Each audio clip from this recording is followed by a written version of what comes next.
A campanha Março Roxo tem por objetivo conscientizar e mobilizar a sociedade quanto aos direitos da pessoa com epilepsia, uma doença que, segundo o Ministério da Saúde, acomete 3 milhões de pessoas, sendo que pelo menos 25% dos pacientes estão em estágio grave da doença. Para trazer mais informações sobre o assunto, eu recebo a médica neurologista, doutora Isabela Feitosa. Doutora, boa tarde, bem-vinda, obrigada pela participação. Boa tarde, Ana. Eu que agradeço, essa oportunidade de estarmos aqui falando desse tema tão importante, de saúde pública. Isso, é a campanha realizada no mês de março, que visa essa conscientização, é importante não só para os pacientes, mas para toda a sociedade, para essa garantia de direitos. Isso, o Março Roxo, ele foi escolhido por ser no dia 26 de março, é o Dia Internacional de Conscientização sobre Epilepsia, E essa cor roxa é uma cor que remete à cor da flor de lavanda, a um sentimento que muitas vezes os pacientes com epilepsia passam de isolamento, de solidão. Então, a importância de conscientizar a toda a sociedade, aos governantes, sobre a necessidade de acompanhar esses pacientes e de reabilitação, muitas vezes, e de inclusão desses pacientes na sociedade. Quando a gente fala da epilepsia,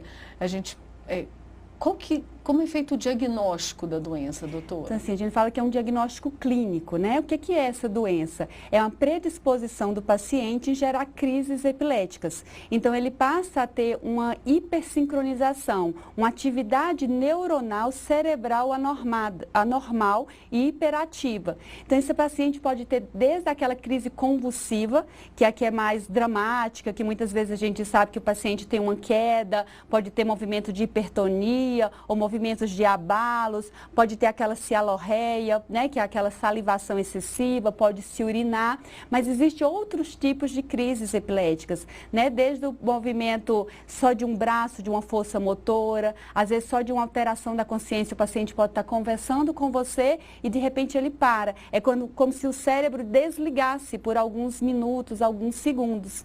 Pode dar em crianças, que é aquela chamada crise de ausência, às vezes o menino está no período ali de alfabetização e começa a ter crises que ele deveria estar aprendendo e naquele segundo ele perde a conexão com o meio.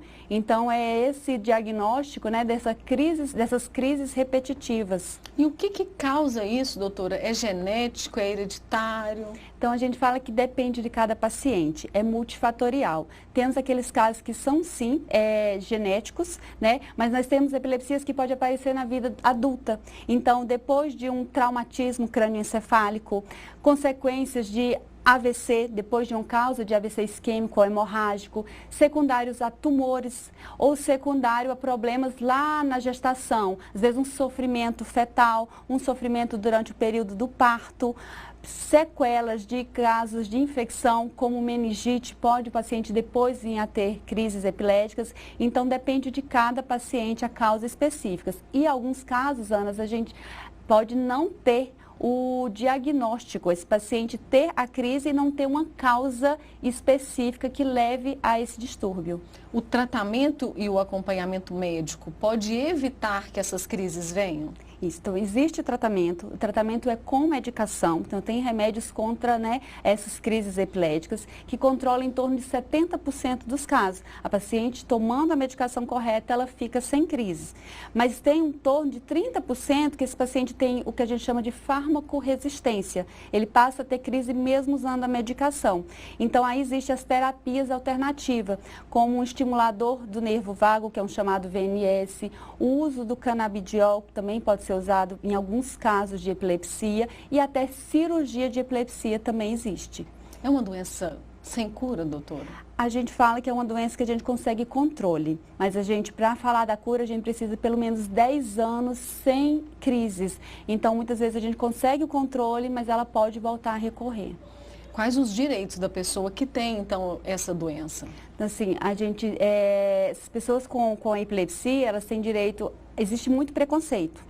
né? Então, muitas vezes não quer aceitar essa pessoa no mercado de trabalho, não quer que essa pessoa dirija, mas as pessoas com epilepsia, com suas crises controladas, fazendo um acompanhamento regular, ela pode sim estar inserida no mercado de trabalho, né? Ela pode sim ter o direito a dirigir, desde que ela tenha suas crises ali controladas há pelo menos 1 ano, ou se estiver em retirada de medicação ou sem medicação pelo menos 2 anos sem crise, né? Então, são pessoas que devem estar na sociedade como outras, né? Sendo assim, abraçada por essa sociedade, para a gente não ter esse preconceito, ou aqueles mitos de achar que é uma doença contagiosa, o que não é, o que é uma doença mental. Não, é uma doença neurológica e que tem tratamento. Doutora, é importante que a família e que os amigos, as pessoas que convivem com essas pessoas, saibam como ajudar. Qual a orientação quando uma pessoa estiver em crise? O que fazer?